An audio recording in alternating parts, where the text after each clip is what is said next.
Video and images from the Grove Fire near Spokane and the Pioneer Fire northwest of Chelan show fire season is here. Strong winds expanded the Pioneer Fire to more than 1,100 acres overnight. Conditions were a little dry, and this fire is burning in extremely difficult to access terrain. A forecast by state and federal agencies predicts an early, slightly more active fire season in Washington state.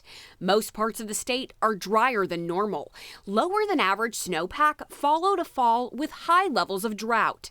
NOAA says western Washington should expect summer to be on the hotter side, with 40 to 50% chance of above normal temperatures. Just don't be that spark. Be aware of the burn restrictions in your area. If you're recreating, make sure that those campfires are built responsibly. And if you're towing a trailer east of the mountains, please make sure you secure those tow chains and keep the sparks off the road. High fire risk means high smoke risk too. To prepare, you can create a low-cost clean air filter by attaching a box fan to a filter. It's a good idea to have one for each room of your home.